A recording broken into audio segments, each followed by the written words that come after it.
तज्जयति परम ज्योति समम समस्तरणन्तपर्यायं दर्पणतलैव सकला प्रतिफलति पदार्थमालिका यत्र। ईशा सिद्धि उपाय जी महान ग्रंथ विराजमान है। अपनी चर्चा 12 व्रतों के ऊपर चल रही है। 12 व्रतों में भी जो 7 शील व्रत है उसमें अंतिम व शील व्रत वैयावृत्त कहो या अतिथि संविभाग कहो। संविभाग मतलब भली भांति, सम मतलब भली भांति अच्छी तरह से सम्यक प्रकार से विभाग करना। जो हम अपने लिए रखते हैं उसमें से अतिथि के लिए, अतिथि किसे कहते हैं? मतलब नहीं, जिसकी तिथि नहीं। तो किसकी तिथि नहीं? मुख्यतः से मुनिराज की कोई तिथि होती नहीं है। वो तो मतलब वायु समान निर्लेप होते हैं और कब प्रकट हो जाएंगे कभी पता नहीं चलता है। तो ऐसे अतिथि के लिए संविभाग करना, भली भांति अच्छी तरह से विभाग करना, अतिथि संविभाग को वैयावृत्त को। वैयावृत्त अंतरंग तप में लिया गया, कारण है उसका। बहिरंग तप में नहीं, बहिरंग तप स्थूल कहा गया है। अंतरंग जीव तप जो होता है जीव का परिणाम है। तो ये वैयावृत्ति, ये शिक्षा व्रत का वर्णन जो चलेगा इसमें आचार्य देव कहेंगे ये वैयावृत्ति करने से, अतिथि संविभाग करने से तुम्हारे अहिंसा का भी पालन होता है। हिंसा घटती, हिंसा का अभाव होता है। कैसे? तुमने जब अतिथि संविभाग किया तो तुमने लोभ का घटाया, तुम्हारा जो वस्तु के प्रति आसक्ति थी वो घटी, जब तो तुमने वो किया ना, इससे भी तुम्हारा अहिंसा का पालन हुआ। ये सब चर्चा विस्तार से चलेगी। हम 124 नंबर पेज मेरे यहाँ पे 167 नंबर के 2 श्लोक का हमने पाठ कर लिया था। अन्वयार्थ में देखिए क्या कह रहे। दातृ गुणवत्ता, दातार के गुणों से युक्त गृहस्थ के द्वारा जात रूपाय अचिचये दिगंबर मुनि। जात रूप किसे कहते? जात मतलब जन्म, जन्मजात, जैसा आगर्भ जन्म में नग्न रूप से उत्पन्न हुआ था ऐसा रूप दिगंबर मुनि का होता है। ऐसे दिगंबर मुनि को स्वपरानुग्रह हेतु, अपने और पर के अनुग्रह के लिए, द्रव्य विशेषस्य, विशेष द्रव्य का अर्थात देने योग्य वस्तु का भाग, विभाग, विशेष भाग विधिना, विधि पूर्वक, अवश्यम, अवश्य ही, कर्तव्यम करना चाहिए। फिर से कर्तव्य शब्द आ गया। क्या करना चाहिए? तो विधि पूर्वक भाग करना चाहिए। किसके लिए? दिगंबर मुनि के लिए। क्यों करना चाहिए? अपने और पर के अनुग्रह के लिए। अपने ऊपर भी उपकार होता है। अपने ऊपर क्या उपकार हुआ? अनुग्रह हुआ। तो अपना लोभ आदि घटा, अपना आसक्ति भाव घटा, ये अपने ऊपर अनुग्रह हुआ। और पर के ऊपर क्या अनुग्रह हुआ? तो दिगंबर मुनि वो आहार आदि ग्रहण करके धर्म में और विशेष प्रयास करेंगे। यह हो गया व्यवहार का कथन। और दूसरे पे क्या अनुग्रह हुआ? दिगंबर मुनि आहार आदि करके जो धर्म की प्रभावना होगी उनको जिस देख के, उनका वो जीवनचर्या देख के उससे भी अन्य जीवों का अनुग्रह होता है। इस तरह से अपने और पर के अनुग्रह के लिए विशेष द्रव्य का, विशेष द्रव्य कौन से? जो देने योग्य है वो वही देना पड़ेगा। हम जैसे आदिनाथ भगवान ने दीक्षा लेने के बाद में 6 माह तो आहार के लिए निकले ही नहीं। बाद में निकले, लोगों को पता ही नहीं था देने योग्य द्रव्य क्या है। तो कोई अपनी पुत्री को दे रहे थे, कोई आभूषणों को दे रहे थे, कोई क्या दे रहे थे, उनको देने योग्य द्रव्य पता नहीं था। इसलिए 7 माह 15 दिन या जो भी कोई काल होगा सब तक आहार ही नहीं हुआ। और फिर जैसे भी श्रेयांश राजा का अपने को पता ही, प्रथमान्यु की घटना, उस तरह से आहार हुआ। तो ये जीने योग्य क्या पदार्थ है इसका भी ज्ञान होना चाहिए। वो विवेक नहीं रहा तो हम गड़बड़ कर सकते हैं। इसलिए सब ज्ञान होता है। ये ज्ञान आगम के आधार से होता है। और पूर्व में ये अभी जैसे मैं बहुत बार कहता हूँ, अभी भी कह रहा हूँ, ये लौकिक पढ़ाई 50, 60, 100 साल में इतनी बढ़ गई 30-40 साल में ज़्यादा बढ़ गई। उस चक्कर में अपना ये बेसिक संस्कार छूट गए। ये बेसिक घुटिया पिलाई जाती थी, मुनि किसे कहते हैं, गृहस्थ किसे कहते हैं, मुनि का स्वरूप कैसा होता है, गृहस्थ का क्या कर्तव्य होता है, कैसे आहार देता है, अपना आहार कैसे बनाता है, ये क्या करना चाहिए, हमारे लिए है क्यों है, ये उपाधि क्यों है, ये सब ज्ञान खत्म हो गए। हम भी, हमारे पास भी रहा नहीं और हमारे पास है ही नहीं, तो हम अपने आगे वाले जनरेशन को, भाई बंधु को कैसे देंगे, तो उनको भी दे नहीं रहे। हमें भी लगता, हमें भी उसकी महत्ता आती नहीं है, काय का अपना आहार की शुद्धि, उससे क्या होता, और काय को मुनिराज को आहार देना, और मुनिराज है ही नहीं तो कैसे देवे। इसीलिए ये डे बाय डे डिटोरेशन बढ़ता गया और हमें क्रेज़ है धन कमाने का, बड़ा आदमी बनने का। वो भले 1 लाख रुपए कमाएगा महीने का, उसके सामने वो सब सुदर्शन सेठ आदि अरबपति थे, फिर भी शांति से जीवन जीते थे। अपन 1 लाख रुपए कमा के भी बहुत उड़ने लग जाते। उस कमाने के चक्कर में, उस लौकिक पढ़ाई के चक्कर में सब ज्ञान खत्म हो, ज्ञान ही नहीं। इसलिए थोड़े दिन पहले भी मैं कह रहा था, अगर कोई सदाचारी जीव, सदाचारी कह रहा हूँ मैं, व्रती नहीं कह रहा हूँ, सदाचारी जीव का भी भोजन हम नहीं करा पा रहे, ये हमारी कमजोरी। वस्तु स्वरूप ऐसा हम इतना कषाय युक्त हो गए, 5 इंद्रिय विषय से युक्त हो गए कि हमारा भोजन ही ठीक नहीं रहा। क्योंकि भोजन उस सदाचारी जीव के लिए एक दिन के लिए नहीं बनाया जाएगा। हम अभी अभी चर्चा आएगी, हमारा 365 दिन भोजन ही ऐसा होता है कि मुनिराज कभी भी आए हमारा आहार कर सके, ऐसा होना चाहिए। ऐसा होता था पहले। सब भूतकाल की क्या बातें करके हमें क्या बता रहे भैया, वस्तु ये सब चलता था, इसलिए सहज में पुण्य बंध होता था। उसने धन्य कुमार ने क्या दिया आहार में, क्या दिया उसने, इतनी सी खीर दी होगी, अब शून्य हो गई वो बात। हम तो लाखों करोड़ों का दान देके भी हमें शांति नहीं मिल रही। हमने कितने मंदिर बनवा दिए, हमने कितने इंद्रपणा ग्रहण कर लिया, शांति नहीं। कारण क्या? दान के लिए क्या परिणाम होने चाहिए, दान देने योग्य वस्तु क्या है, दान में कैसी भक्ति होती है, ये हमारे पास परिणाम नहीं प्रकट हो रही, इसलिए हमारा काम नहीं हो रहा। जन्य कुमार ने बस माँ ने कहा अमुक अमुक आएंगे, तो बस जो भी प्रचमानी होगी, स्थूल कथन है, हम जो हुआ होगा वो समझ लेना चाहिए। तो परिणामों का काम है, पूरा काम परिणामों, और हमारे परिणाम ठीक नहीं हो रहे। हम बाहर से बहुत ही व्यवस्था करने का प्रयास कर रहे हैं, बट उससे फायदा इतना हो नहीं रहा। क्यों? जैसे हम बाजार से कोई वस्तु लाते हैं, अंदर की वस्तु अगर बेकार है और बाहर की पैकिंग कितनी भी अच्छी, हम लेना चाहेंगे। मान लो एक आध बार गलती से वो पैकिंग को देख के लेके भी अगर पता चला अंदर तो सब बेकार वस्तु है, तो हम अगली बार लाएंगे नहीं उसे। क्यों? बेकार वस्तु।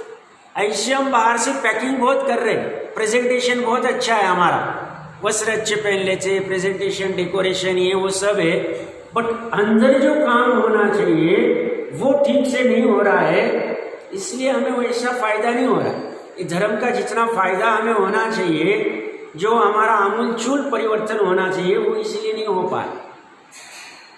प्रकरण कहाँ से चल रहा है? देने योग्य पदार्थ पता होने चाहिए, क्या देने योग्य, किसको क्या कर सकते हैं। तो विशेष द्रव्य का अर्थात देने योग्य वस्तु का भाग विधि पूर्वक अवश्य ही करना चाहिए। विधि पूर्वक प्रॉपर प्रोसेस होती, विधि का ज्ञान होना चाहिए। अभी हमें अगर नवदा भक्ति भी कोई कहे सब नवदा भक्ति कर लो, और उसका रिकॉर्डिंग शूटिंग करे अगर वीडियो शूटिंग, और बाद में हमें देखे तो हमें लगेगा ये सब कृत्रिम आर्टिफिशियल है। अत्र अत्र अत्र अत्र विराजी विराजी, ये सब आर्टिफिशियल बोलना पड़ रहा है। क्यों? अंदर से भाव नहीं आ रहा। हमें कहा गया है भैया आज मुनिराज आएंगे, आपको आज ये करना है, तो ये सब सामान्य नहीं होता। पहले तो उसका भोजन भी इतना शुद्धि का बनता था, उसको ऐसा भाव भी होता था कि हम प्रतीक्षा करें, हम उनके भावना करें कि ऐसे कोई अतिथि मुनिराज आदि हमें पावन कर देवे, वो भावना बाता था, और सहज में ऐसा उदय होता था तो करके कर दे, आराम से हो। अब कोई कहेगा साहब पात्र भी ऐसी नहीं रहे, पात्र का वो उसका वो देखे, उनका वो देखे। हमें, हम दातार के स्टेज पे, तो हमें अपना देखना चाहिए। तो तो ये विधि पूर्वक अवश्य ही, अवश्य कह रहे, अवश्य शब्द भी आप देखना, मैं कह रहा था कल कर्तव्य, ऐसे अवश्य शब्द, अवश्य का अर्थ है वश नहीं जिसके ऊपर किसी, अवश्य ही करना चाहिए, करने योग्य कर्तव्य। टीका में देखिए, विधिना दातृ गुणवता द्रव्य विशेषस्य जात रूपाय अतिचये स्वपरानुग्रह हेतु अवश्यम भाग कर्तव्यम। नवदा भक्ति पूर्व तथा जाचार के सप्त गुणों से संयुक्त श्रावक है। श्रावक को नवदा भक्ति हो रही है, ऐसे भाव उमड़ रहे, और दातार के सप्त गुणों से संयुक्त है। दातार के सप्त गुण क्या है, अलग से श्लोक लिख दिया, तब चर्चा कर लेंगे। उन और नवदा भक्ति क्या है वो भी आगे वाले श्लोक में आएगा। उसको दान देने योग्य वस्तुओं का जो गुणवान पात्र है उनको अपने तथा पर के उपकार के लिए अवश्य दान करना चाहिए। अब यह क्या कहा उन्होंने, पात्र कैसा होता है, गुणवान। तो कोई पूछेगा साहब गुणवान पात्र नहीं हो तो नहीं देना आहार।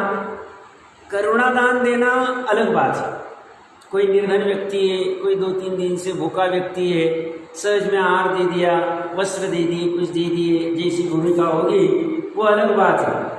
बट जो विधि पूर्वक अहोभाव लाके नवदा भक्ति आदि से किया जाता है वो एकमात्र गुणवान पात्र के लिए किया जाता है। क्या क्या विशेषण दिया, जो गुणवान पात्र है उनको अपने तथा पर के उपकार के लिए, अनुग्रह का अर्थ क्या है, उपकार करना।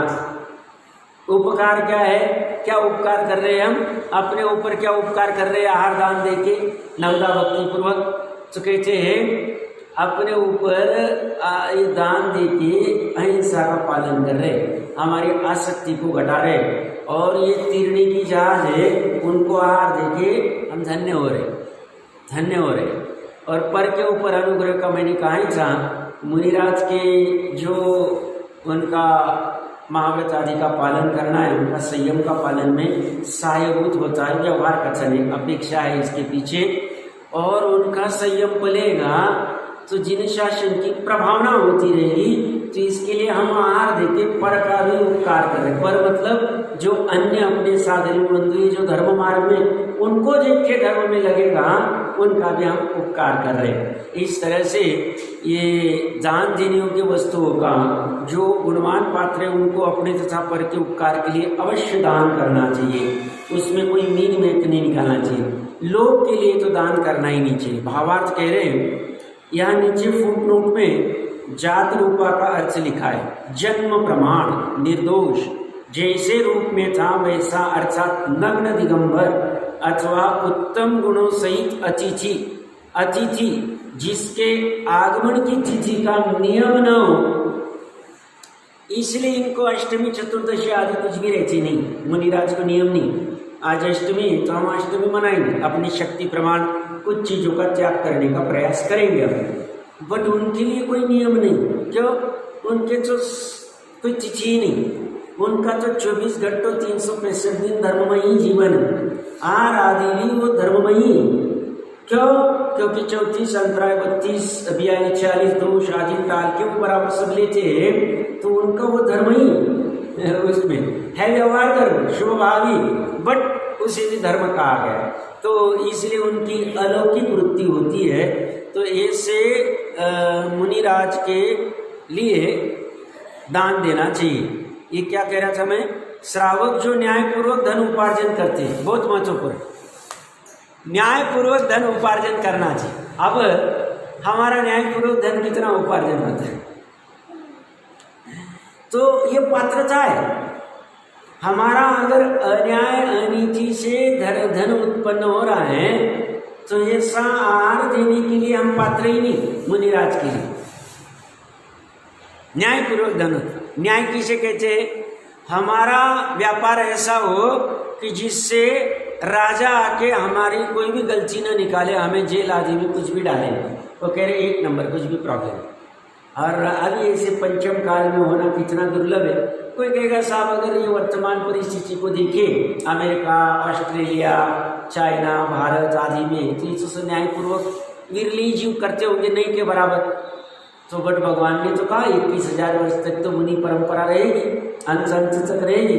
फिर कैसे होता होगा? तो ज्ञानी जी कहते रहते वो भी अगम्य क्षेत्र में होंगे जहाँ पहुँच नहीं पा रहे।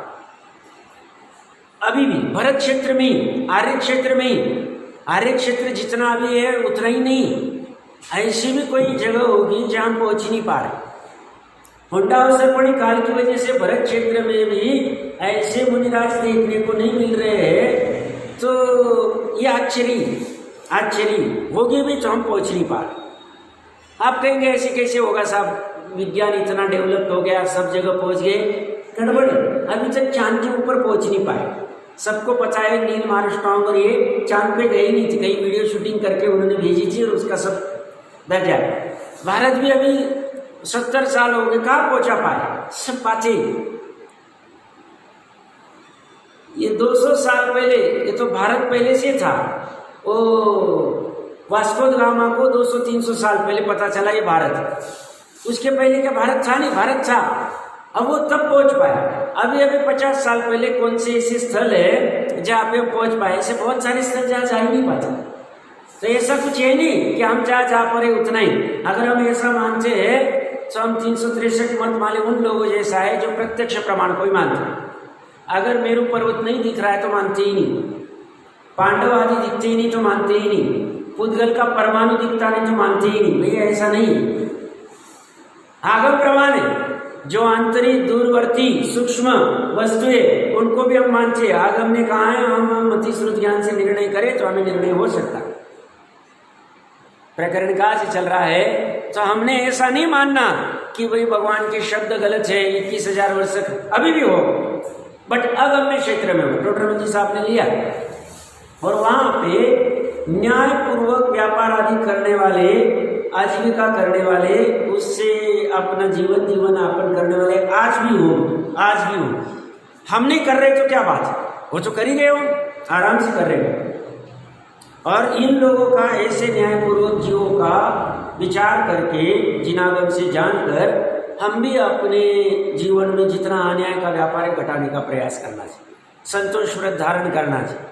मुझे पता है कोई जीव कर भी रहे प्रयास, अच्छी बात है, अनुमोदना है। अगर सही में कर रहे हैं अच्छी बात है, और घटाना चाहिए। सब निकल जाएगी भावना बानी चाहिए, और आज भावना बाएंगे, कल नहीं तो परसों, नहीं तो तरसों, नहीं तो कुछ ना कुछ भविष्य काल में होता ही, छूट जाता है। और ये करनी होगी, ये कोई मीन मेन की बातें नहीं, झूठी बातें नहीं। तो ये क्या कह रहे हैं? श्रावक जो न्यायपूर्वक धन उपार्जन करते हैं उन्हें अपने, जो श्रावक धन उपार्जन न्यायपूर्वक नहीं करेगा तो ऐसे आहार में पात्र को पछता नहीं, पात्र को मतलब आगे आएगा, प्रक्रिया नहीं आएगा। अन्य ग्रंथों में अगर मुनिराज आदि को पता चल जावे कि ये जिनके आपे मतलब ये आहार आदि घर में मतलब ये इनका व्यापार आदि अच्छा नहीं है, न्याय नीति से नहीं करते, जाएंगे ही नहीं, वहाँ रुकेंगे ही नहीं, और बाद में पता चल गया किसी कारणवश अंतराय मान के चले जाते हैं और उसका प्रायश्चित भी लेते। ऐसा भी आगम में वर्णन है। तो अभी आहार करना कितना कठिन हो गया, आप समझना अच्छे से। ये कह रहे श्रावक जो न्यायपूर्वक धन उपार्जन करते हैं उन्हें अपने धन में से थोड़ा बहुत धन 4 प्रकार के संघ के दान निमित्त अवश्य निकालना चाहिए। 4 प्रकार का संघ कौन सा है? तो एक सामान्य है, मुनि, आर्यिका, श्रावक, श्राविका। ये सामान्य 4 प्रकार के संघ है। श्रावक श्राविका में शुल्लक एलक आदि आएंगे और शुल्लिक आदि भी आ जाएंगे। आर्यिका तो और शुल्लिका उसी में आ गए। तो इनको भी दान, क्योंकि जगन्य पात्र में 4 गुना स्थान वाला श्रावक भी, तो भी श्रावक संख्या बहुत बड़ी।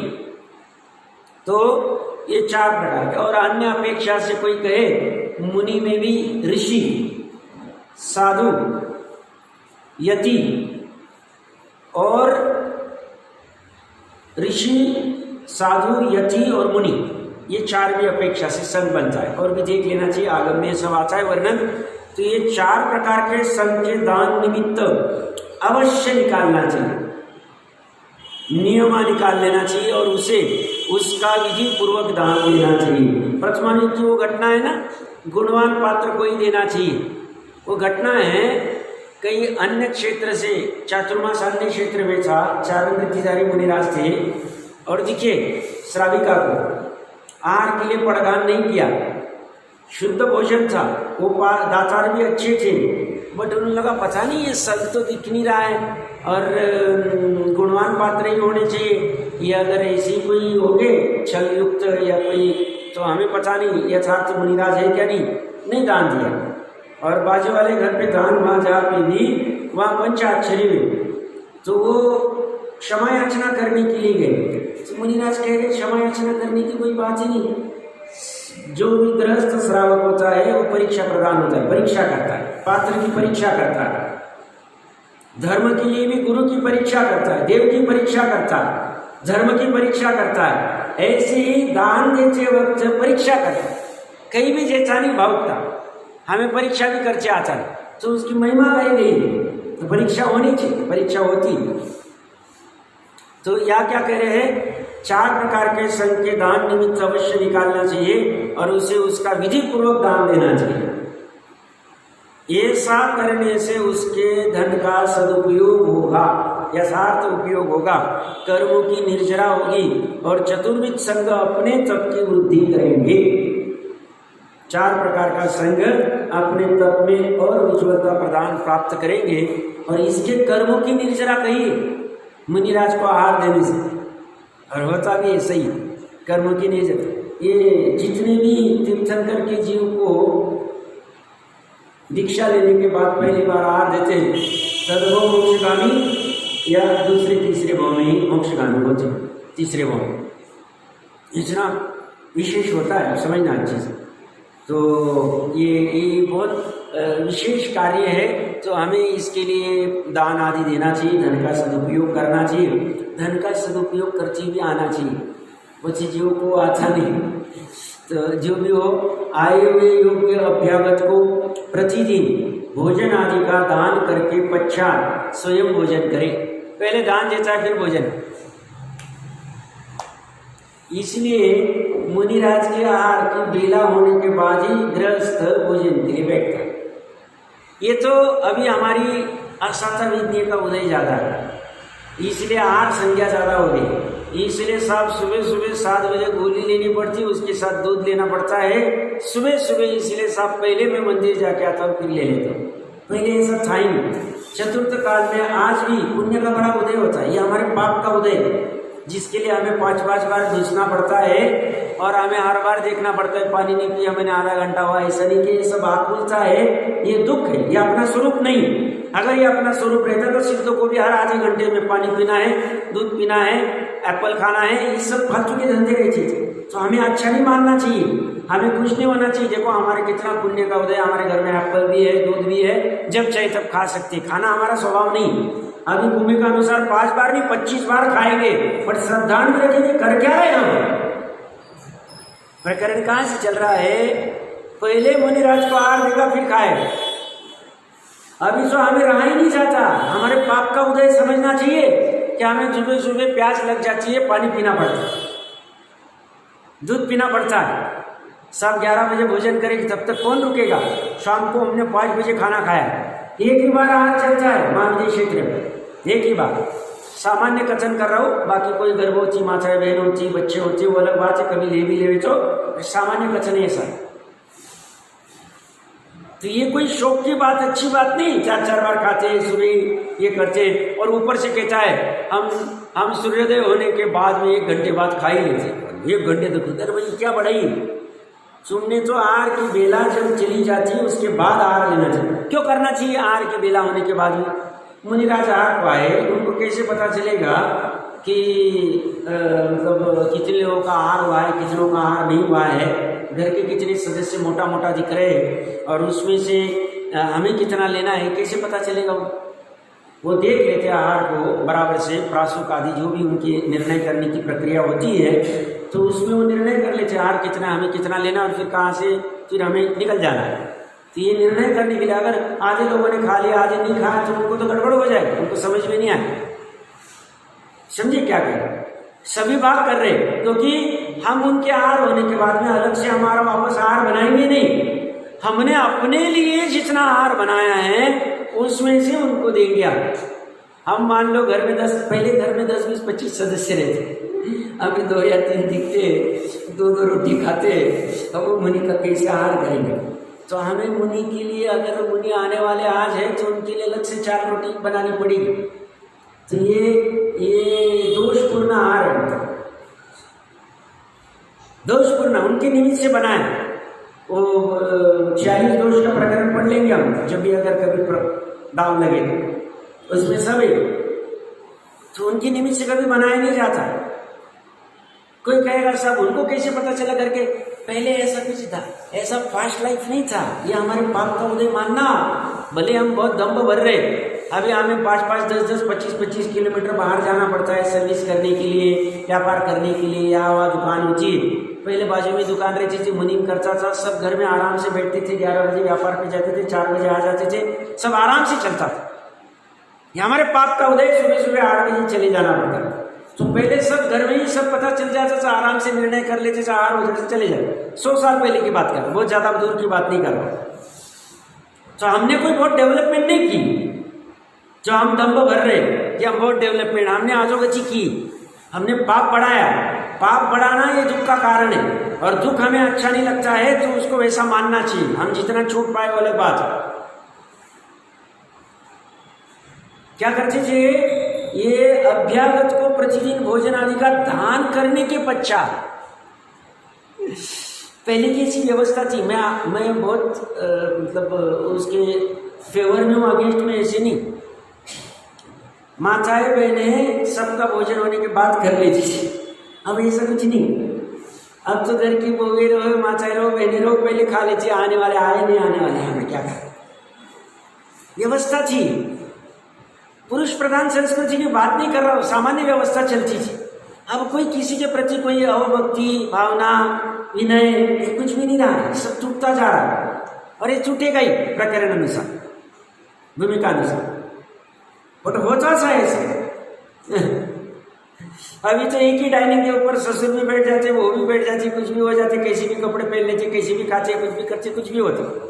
अभी कुछ रहा ही नहीं, लिहाजा कुछ नहीं रहा। सभी लिहाजा में आप हमें वापस आदिकाल में लेके, आदिकाल नहीं, ये मान मर्यादा थी, इसलिए शील का भी संरक्षण होता था। अभी सास ससुर भी बहू के साथ में सेवन कर रहा है, ये सब ये शील का हरण हो रहा है। आसपास उदाहरण देख रहे हैं, इसी का प्रताप। हम अपनी मर्यादा को छोड़ रहे, प्रकरण कहाँ से आ रहा है? मर्यादा टूटनी ये घातक है। आप समझना, ये कौन कैसे भी नाच रहा है, कौन कैसे भी हो रहे, यहाँ से सब मर्यादा टूटती जाती है। और फिर शील भी नहीं रहता है, फिर किसी के लिहाजा भी नहीं रहते, आंखों में जो होना चाहिए वो सब नहीं रहता है, सब खड़ा होता है। प्रकरण कहाँ से चल रहा है? प्रतिदिन भोजन आदि का दान करने के पश्चात स्वयं भोजन करे, ऐसा श्रावकों का नित्य कर्म है। नित्य कर्म किसे कहते हैं? हर रोज का, एक दिन का नहीं कि वो आएंगे उतने दिन के लिए हम रुक जाएंगे। अभी भाई हमारे यहाँ पे आज आने वाले मुनिराज कह दिया संघ ने, ऐसा नहीं चलता है भैया। ना इससे मुनिपना पलता है, ना श्रावक धर्म पलता है। भ्रम में नहीं रहना, आगम पढ़ना, अच्छे से पढ़ना, 50 शास्त्र पढ़ना, फिर निर्णय करना। ऐसा नहीं कि हम निगुरा है, हम गुरु को मानते हैं, बट जैसा आगम ने कहा वैसे गुरु को मानते हैं, और हम भी ऐसी श्रावक को मानते हैं जैसा आगम में उसकी भूमिका कही। हम भी अगर वैसा श्रावक बना नहीं पाल पाते तो हम अपने आप को श्रावक नहीं मानते। जैनीपना कब आएगा? जैसा आगम ने श्रावक गृहस्थ का स्वरूप कहा है वैसा पालेगा तब होगा, ऐसे नहीं होता है। बात ऐसी, हम इतने कषाय हो गए, इतना मान कषाय, लोग कषाय, ये सब हमें आउटडेटेड लगता है, बेकार लगता है। बट ये छूटने से हमारे और लोग आदि बढ़ने से हमारे पाप बढ़ गए। समझो, आप बार बार उसी के ऊपर आ रहा है, इसलिए इन चीजों का भी कोई इंपॉर्टेंस रहा नहीं। ये आदम के जमाने के माने जाते हैं, बट इसका इंपॉर्टेंस था ये व्यवस्था का अपना। अब वो प्रयोजन क्या था वो ना हमारे बुजुर्ग हमें समझा पाए, ना हम समझ पाए, ना हम आगम पढ़ पाए, और वो खत्म होता था।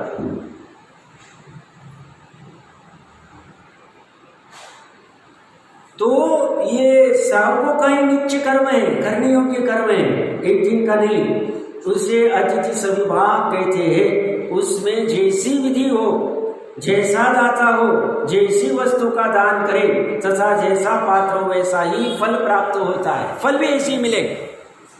हम अगर मान कषाय के लिए 50 लाख देके इंद्र बन जावे, फल वैसे ही मिलेगा। आप समझना अच्छी से, पकड़ना अच्छी से। हम वेदी प्रतिष्ठा करें पार्श्वनाथ भगवान की, शांतिनाथ भगवान की, ताकि हमें शांति मिल जावे। हमारे अगर कोई कषाय है, हमें फल वैसे ही मिले। दाता के परिणाम कैसे हो रहे, विधि कैसे कर रहा है, वो दंभ भर के कर रहा है क्या, हम दान दे रहे हैं, हमने ऐसा किया, ऐसा मान कषाय करके कर रहा है तो उसको वैसा फल मिलेगा। दान देते वक्त वो दातार अपने आप को नीचा मानता है और पात्र को ऊंचा मानता है कि अरे मेरा अहोभाग्य ऐसा मिला। वो अपने आप को ये नहीं मानता है कि हमने मुनिराज को दान दिया, हम ऐसे नहीं मानता है। समझना अच्छी, ये भी विवेक है। ये विवेक आगम से सीखना चाहिए, ये सीखते नहीं आता हमें। तो विधि कैसी हो, जैसी विधि जैसे आगम में कहीं वैसी होनी चाहिए, अपने मन से नहीं। हमने अगर पंच कल्याणों की प्रॉपर प्राचीन जो विधि है, उस विधि में बदलाव करके अगर कुछ नई विधि खड़ी की है और उस अनुसार कर रहे हैं तो हमें इतना फल अच्छा नहीं मिलेगा। क्यों, प्राचीन जो भी विधि आचार्य देव ने प्रॉपर सोच समझ के की थी, वो प्रॉपर उसमें हमने काल प्रमाण में पब्लिक को क्या अच्छा लगता है वैसी चेंजेस किए, हमें वैसा फल नहीं मिलती, फल नहीं मिलती। समझना चाहिए, विधि का बहुत इंपॉर्टेंस है। इसलिए हम ग्रह शांति आदि के लिए कितनी भी प्रॉपर तैयारी करें, बट प्रॉपर अगर विधि से नहीं कर रहे, वो विधि भी अभी लुप्त होती जा रही है, तो हमारे ग्रह में इतनी शांति नहीं होती। रहने के बाद में शांति क्यों नहीं है? सब कुछ डिपेंडेंसी प्रॉपर होना चाहिए, विधि प्रॉपर हो, जैसा दाता हो, जैसी वस्तु का दान करे तथा जैसी वस्तु का दान करे, मतलब हमें ब्रह्म में नहीं रहना, आहार शुद्धि का है नहीं। हम बाहर से घी लेके आ गए, उन्होंने कहा 8 पैरा रहा, उनको भी पता नहीं 8 पैरा किसे कहते, और वो घी यूज करके हमने उनको दे दिया और हम कह रहे हैं हमने बहुत अच्छा किया, हमारा दान हो गया, पंचाक्षरी ब्रह्म में। हम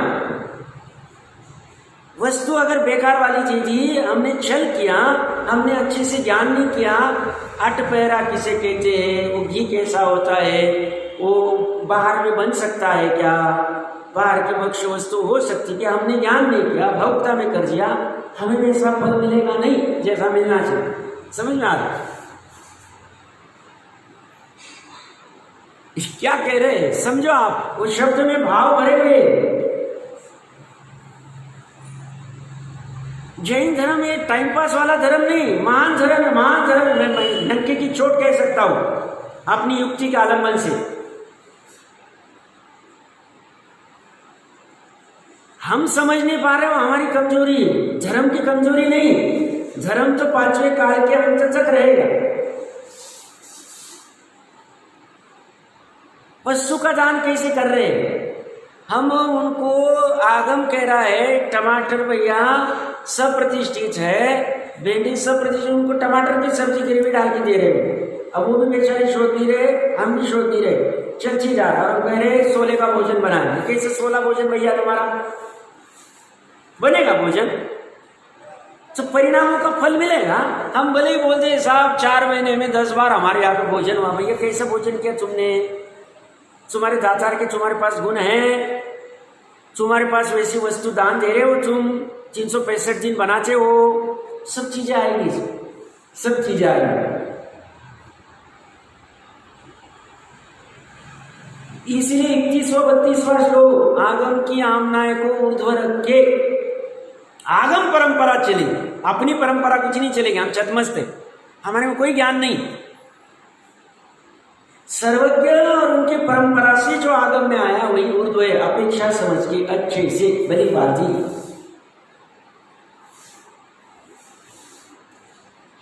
और जैसा पात्र हो, पात्र भी वैसे ही होना चाहिए।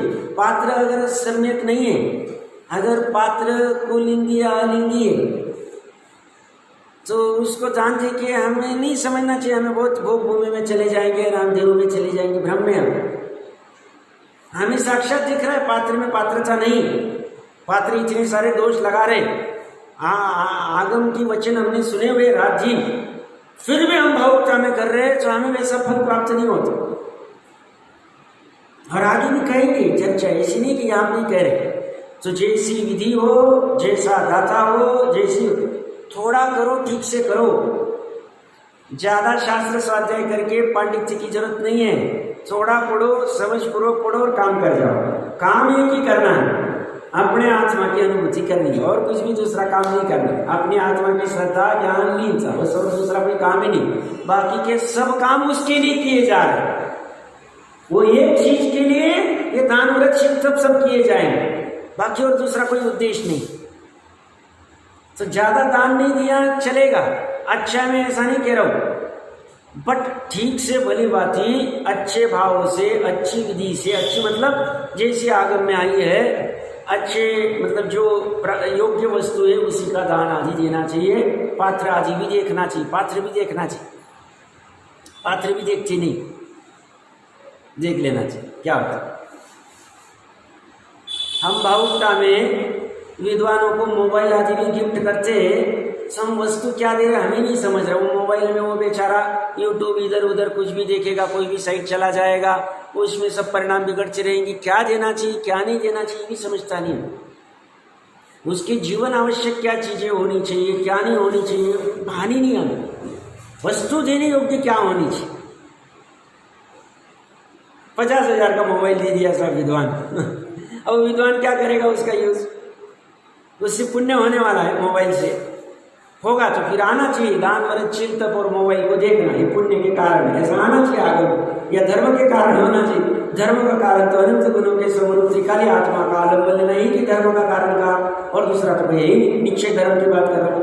व्यवहार धर्म को या पुण्य का कारण तो दान व्रत चिल तप, तीर्थ यात्रा, पंच कल्याण विधान आदि उन्हीं को कहा है, और दूसरा कोई यही नहीं। फिर ये कहाँ से आ रहा, कहाँ से धर्म समझ में आ रहा है? क्या वस्तु कैसी देनी चाहिए, ये भी भान होना चाहिए, ये सब विवेक होना चाहिए। देखिए कैसे नवदा भक्ति के नाम कहने वाले आगे का 168वें श्लोक का पाठ करते हैं। हाँ जी, हाँ, दातार के सप्तगुण। अभी आगे श्लोक आ रहा है 169वां, उसमें विशेष का चर्चा कर लेंगे। दातार के 7 गुण की चर्चा आएगी, वहाँ देख लेंगे। नवदा भक्ति की चर्चा 168 में, वहाँ विस्तार से बात कर लेंगे। एक बार पाठ कर लेते। संग्रहमुच्च स्थानम पादोदकमर्चनम प्रमाणम च वाक्कायमणं शुद्धि रेषण शुद्धि च विनिमाम। अनुवाद कह रहे च और संग्रहम प्रतिग्रहण, उच्च स्थानम उच्चासन देना, पादोदकम चरण धोना, अर्चनम पूजा करना, प्रणामम नमस्कार करना, वाक्कायमणं शुद्धि मन शुद्धि, वचन शुद्धि और काय शुद्धि रखना, छ और ऐशन शुद्धि भोजन शुद्धि। इस प्रकार आचार्यों ने विधि नवधा भक्ति पूर्वक विधि आहू कही है। इस नवधा भक्ति पूर्वक आहार दिया जाता है। तो क्या किया जाता है? तो ये मुख्यतः से मुनिराज की अपेक्षा से चर्चा चलेगी। इसके अलावा पात्र में भी आगे और 170वें श्लोक में मेरे ख्याल से चर्चा होगी। जगन्य पात्र भी होते हैं, मध्यम पात्र भी होते हैं, वो क्या होते हैं, उनको भी आहार आदि जिसी भूमिका होगी वो दिया जाता है, उसकी चर्चा कर लेंगे। बट ये मुख्य मुनि की अपेक्षा से चर्चा चलेगी। तो नवदा भक्ति मुनिराज की होती है, आर्यिका की भी नवदा भक्ति नहीं होती है। भावुकता में कोई क्या करे तो उसका प्रश्न है, बाकी आगम के आधार अवेलेबल है। तो नवदा भक्ति मात्र उनकी, केलर की भी नहीं, इसकी भी नहीं, वो भक्तियाँ बलजोरी से कराई जा रही है, बहुत सारी होती है। तो भक्तियों में बहुत सारे सब, फिर ये सब पुण्य के नाश करने का भाव है, पाप के बंद करने का भाव है, संसार बढ़ाने का भाव है, ये गृहस्थ का गला दबाने का भाव है। अच्छे भाव नहीं है, नहीं करना चाहिए। इतना सुंदर धर्म मिल के गड़बड़ नहीं करनी चाहिए। इसमें तो सरल बना होना चाहिए, बात इतनी सी। तो या क्या करें? और प्रतिग्रहण, प्रतिग्रहण मतलब जो प्रधान किया जाता है, बहुत भक्ति पूर्वक बुलाया जाता है। अत्र अत्र अत्र तिष्ठ आदि, मतलब ये जो किया जाता है तो ये प्रतिग्रहण करना, ग्रहण करना, भली बातें अच्छी तरह से ग्रहण करना, उनका पड़गान करना, संग्रह करना, ये पहला गुण हो गया। पहले नवरा भक्ति में से भक्ति हो गई, वो उससे भक्ति, उससे मुनिराज निर्णय कर लेते। मुनिराज के जैसा ज्ञानी जीव नहीं, आप समझना अच्छे से। मुनिराज, उनके पास वस्त्र आभूषण नहीं, घर गाड़ी नहीं, तो उनके पास ज्ञान नहीं, ऐसा नहीं। उनके पास घड़ी नहीं तो उनके पास ज्ञान नहीं, ऐसा नहीं। उनके जैसा ज्ञानी जीव नहीं, इसलिए हमने पंच परमिष्टि में उनको स्थान दिया है। वो बस देख लेते हैं, संकेत मात्र से समझ जाता है उनको, वो भक्ति देख के नहीं कर सकते। वो बात जुदा है, अगर मुनिराज लोभी आदि होवे आर आदि के, तो फिर वो भक्ति भी ठीक नहीं हो रही तो आर ले, वो बात जुदा। बाकी मुनिराज भावलिंगी मुनिराज रहेंगे, उनको सब ज्ञान होता है, भली बात है, अच्छा ज्ञान हम कल्पना नहीं कर सकते। ज्ञान उनका स्वभाव है, उनका नहीं प्रत्येक जीव का। और इनके तो विशेष शुद्धि प्रकट हो गई, तो वो तो पड़गान आदि से भी निर्णय कर लेते कि सामने वाले की कितनी भक्ति है। और उनको ऐसा कहीं संकेत मिल जाए, शंका आ जावे, पता नहीं इनकी भक्ति बराबर है या नहीं है, इनको देने के भाव है या नहीं अंदर के, ऐसा कहीं नवदा भक्ति में उनको पकड़ में आ जावे, अंतरा मान के चले जाते हैं। और मान लो किसी कारणवश नहीं जा पाए, शंका आने के बाद भी, तो प्रायश्चित लेने का विधान है आगम में। दोष क्यों लगाया आपने? आपने याचना परिचय के ऊपर जय क्यों नहीं प्राप्त किया? क्या है आगम, मूलाचार आदि ग्रंथ से संयम प्रकाश आदि पढ़ना चाहिए, अच्छी से खोला हुआ है बात। तो उनको शंका नाम का एक महत्वपूर्ण दोष है। उनको अगर भोजन करते करते ऐसी शंका आ जाए ना, पता नहीं प्रासुक है क्या नहीं, कुछ भी हुआ होगा, कुछ संकेत मिले होंगे, कुछ ऐसा छुआ आवाज आ रहा है, पता नहीं शुद्धि से बना होगा कि नहीं, इमीडिएट निकल, इमीडिएटली निकल। इतने दम के ऊपर वो घर गृहस्थी छोड़ पाए। उनको ऐसा नहीं कि आप आहार दोगे तो हमारा धर्म मिलेगा, वो तो संलेखना की तैयारी है, नहीं भी हुआ तो संलेखना ले सकते हैं। संलेखना हमारे हाथ में बहुत बड़ी चाबी है। हमें सहज रूप में हमारे उदय प्रमाण में पल रहा है संयम 28 मलगुण, हम सहज कर लेंगे। नहीं पल रहा है संलेखना ले लेंगे। हमें बाहर किसी से कोई प्रॉब्लम नहीं, बाहर वाला हमारे साथ कुछ भी करे, हम उससे उपसर्ग परिचय मान के शांति से सह के अपना काम कर जाएगा। हमें इतना राग नहीं मनुष्य भाव का कि हम 28 मलगुण में दोष लगा के कुछ भी करें, इतना राग हमें नहीं। आप समझ रहे? इसलिए उनके लिए खेले कोई बहुत बड़ी बात नहीं। ये वो तो इसलिए दातार का अहोभाग्य है कि उसे पात्र मिल जाती है अच्छी दान लेने, ये उसका अहोभाग्य होता है, तो मिलता है, नहीं तो नहीं मिलता है। तो ये क्या कह रहे? संग्रहण प्रतिग्रहण उच्च स्थानम, ऊंचा आसन देना। तो संग्रह करना, ग्रहण करना, फिर उसके बाद में ऊंचा आसन में विराजित करना।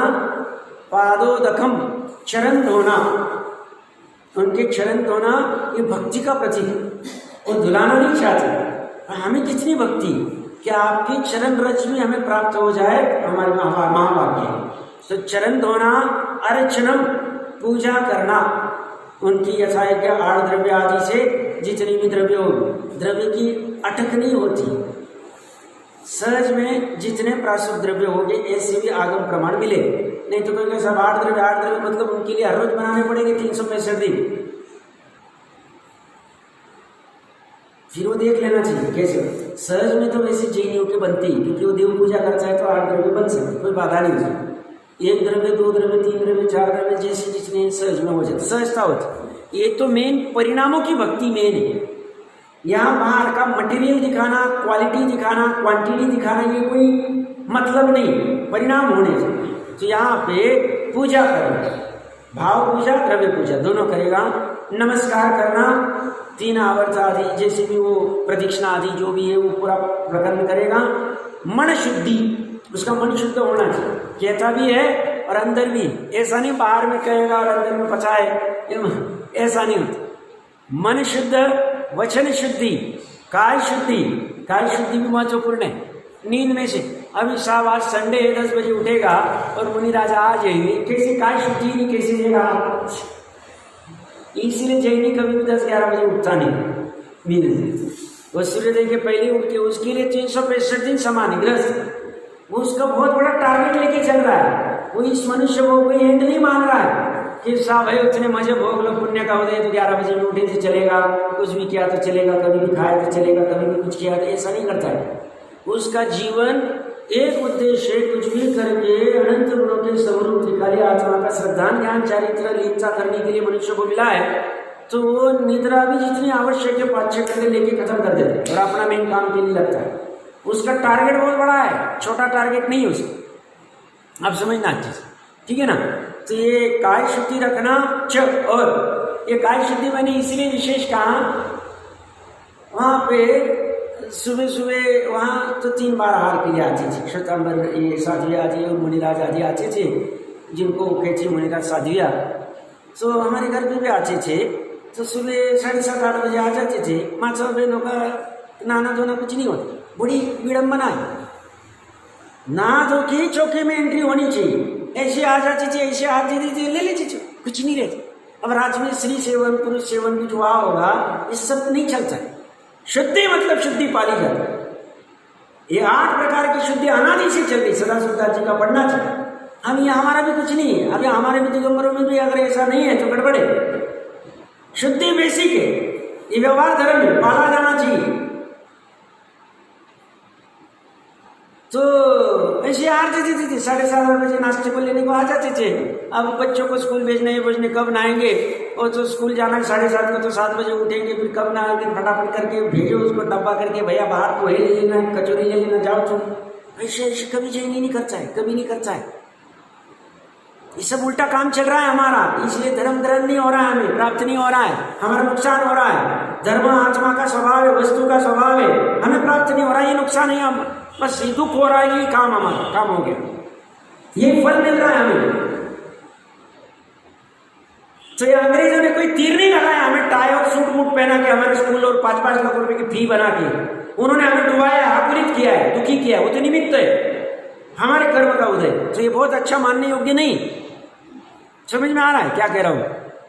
तो ये काय शुद्धि रखना और ऐशन शुद्धि, भोजन शुद्धि, इस प्रकार आचार्यों ने नवदा भक्ति पूर्वक विधि कही है। ऐसी नवदा भक्ति से सुंदर, इसलिए आज जैनियों के घर में 10-10, 11-11 बजे नहाते हैं, फिर मंदिर आते हैं, नहीं तो शाम में आते हैं, पूरा दिन ऐसे ही चला जाता है। ऐसे हालत खराब है, बहुत बेकार हालत है, जागना चाहिए, समझना चाहिए। बाकी और विशेष बात कर लेते हैं।